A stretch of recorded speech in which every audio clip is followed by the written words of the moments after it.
ہرقل شاہ روم نے ان کے پاس قریش کے قافلے میں ایک آدمی بلانے کو بھیجا، اور اس وقت یہ لوگ تجارت کے لیے ملک شام گئے ہوئے تھے، اور یہ وہ زمانہ تھا جب رسول اللہ صلی اللہ علیہ وسلم نے قریش اور ابو سفیان سے ایک وقتی عہد کیا ہوا تھا۔ جب ابو سفیان اور دوسرے لوگ ہرقل کے پاس ایلیا پہنچے، جہاں ہرقل نے دربار طلب کیا تھا، اس کے گرد کے بڑے بڑے لوگ علماء وزراء بیٹھے ہوئے تھے۔ ہرقل نے ان کو اور اپنے ترجمان کو بلوایا، پھر ان سے پوچھا کہ تم میں سے کون شخص مدعی رسالت کا زیادہ قریبی عزیز ہے؟ ابو سفیان کہتے ہیں کہ میں بول اٹھا کہ میں اس کا سب سے زیادہ قریبی رشتہ دار ہوں۔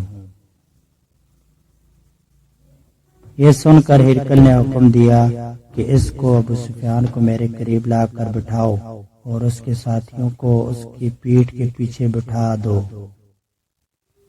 پھر اپنے ترجمان سے کہا کہ ان لوگوں سے کہہ دو کہ میں ابو سفیان سے اس شخص کے یعنی نبی صلی اللہ علیہ وسلم کے حالات پوچھتا ہوں، اگر یہ مجھ سے کسی بات میں جھوٹ بول دے تو تم اس کا جھوٹ ظاہر کر دینا۔ ابو سفیان کا قول ہے، خدا کی قسم اگر مجھے یہ غیرت نہ آتی کہ یہ لوگ مجھے کو جھٹلائیں گے تو میں آپ صلی اللہ علیہ وسلم کی نسبت ضرور ہی غلط گوئی کرتا۔ خیر، پہلے بات جو ہرقل نے مجھ سے پوچھی وہ یہ کہ اس شخص کا خاندان تم لوگوں میں کیسا ہے؟ میں نے کہا وہ تو بڑے کہنے لگا اس سے پہلے بھی کسی نے تم لوگوں میں ایسی بات کہی تھی؟ میں نے کہا نہیں۔ کہنے لگا اچھا اس کے بڑوں میں کوئی بادشاہ ہوا ہے؟ میں نے کہا نہیں۔ پھر اس نے کہا بڑے لوگوں نے اس کی پیروی اختیار کی ہے یا کمزوروں نے؟ میں نے کہا نہیں، کمزوروں نے۔ پھر کہنے لگا اس کے تابعدار روز بڑھتے جاتے ہیں یا کوئی ساتھی پھر بھی جاتا ہے؟ میں نے کہا نہیں۔ کہنے لگا کیا آپ نے اس دعوے سے پہلے کبھی اس سے جھوٹ بولا ہے؟ میں نے کہا نہیں، اور اب ہمارے سے ایک مقررہ مدت ٹھہری ہوئی ہے، معلوم نہیں وہ اس میں کیا کرنے والا ہے۔ ابو سفیان کہتے ہیں میں اس بات کے سوا اور کوئی جھوٹ اس گفتگو میں شامل نہ کر سکا۔ ہرقل نے کہا کیا تمہارے سے کبھی لڑائی بھی ہوتی ہے؟ ہم نے کہا ہاں۔ پہلا یہ تمہارے اور اس کے جنگ کا کیا حال ہوتا ہے؟ میں نے کہا لڑائی ڈھول کی طرح ہے، کبھی وہ ہم سے جیت لیتے ہیں اور کبھی ہم ان سے جیت لیتے ہیں۔ ہرقل نے پوچھا وہ تمہیں کس بات کا حکم دیتا ہے؟ میں نے کہا وہ کہتا ہے کہ صرف اللہ کی عبادت کرو، اس کے کسی کو شریک نہ بناؤ اور اپنے باپ دادا کی شرک کی باتیں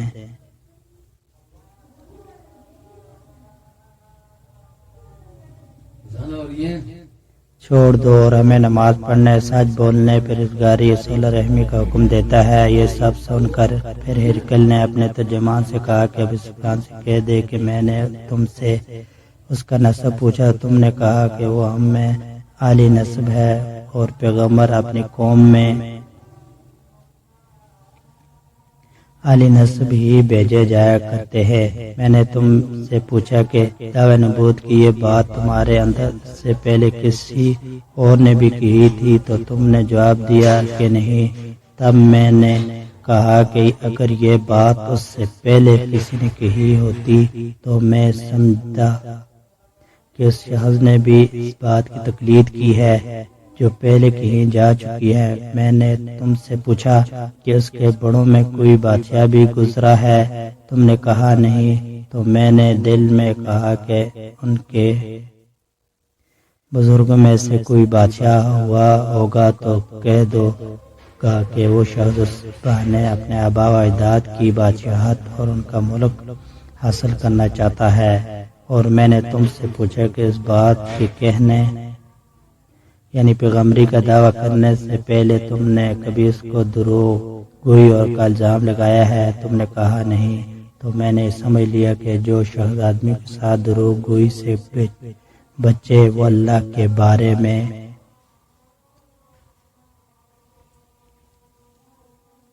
کیسے جھوٹی بات کہہ سکتا ہے؟ اور میں نے تم سے پوچھا کہ بڑے لوگ اس کی پیروی کرتے ہیں یا کمزور آدمی؟ تم نے کہا کمزوروں نے اس کی اتباع کی ہے۔ تو دراصل یہی لوگ پیغمبروں کے متبعین ہوتے ہیں۔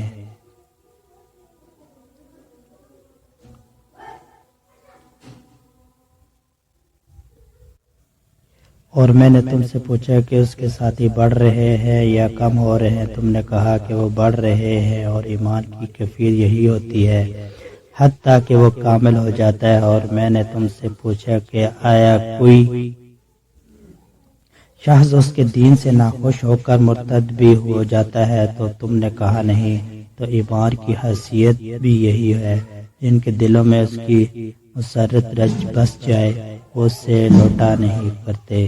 اور میں نے تم سے پوچھا کہ آیا وہ بھی عہد شکنی کرتے ہیں، تم نے کہا نہیں۔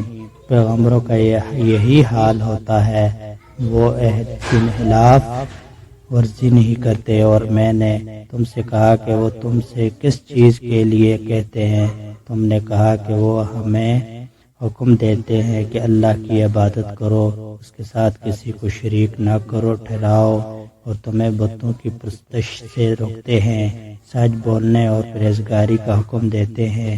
لہذا اگر یہ باتیں جو تم کہہ رہے ہو سچ ہے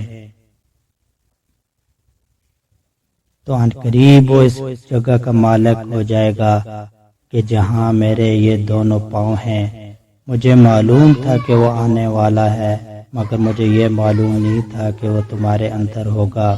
اگر میں جانتا کہ اس تک پہنچ سکوں گا تو اس سے ملنے کے لیے تو عن قریب اگر میں اس کے پاس ہوتا تو اس کے پاؤں دھوتا۔ ہرقل نے رسول صلی اللہ علیہ وسلم کا وہ خط منگایا جو آپ نے وحی قلبی رضی اللہ عنہ کے ذریعے حاکم بصرہ کے پاس بھیجا تھا، اور اس نے وہ ہرقل کے پاس بھیج دیا تھا۔ پھر اس کو پڑھا تو اس میں لکھا تھا کہ اللہ کے نام کے ساتھ جو نہایت مہربان اور رحم والا ہے۔ اللہ کے بندے اور اس کے پیغمبر صلی اللہ علیہ وسلم کی طرف سے یہ خط ہے شاہ روم کے لیے، اس شخص پر سلام جو ہدایت کی پیروی کرے۔ اس کے بعد میں آپ کے سامنے دعوت اسلام پیش کرتا ہوں، اگر آپ اسلام لائیں گے تو سلامتی نصیب ہوگی، اللہ آپ کو دوہرا ثواب دے گا، اور اگر آپ روگردانی کریں گے تو آپ کے رعایا کا گناہ بھی آپ کے ہی پر ہوگا۔ اور اے اہل کتاب، ایک ایسی بات پر آ جاؤ جو ہمارے اور تمہارے درمیان یکساں ہے، وہ یہ ہے کہ ہم اللہ کے سوا کسی کی عبادت نہ کریں اور کسی کو اس کا شریک نہ ٹھہرائیں، اور نہ ہم میں سے کوئی کسی کو خدا کے سوا اپنا رب بنائے۔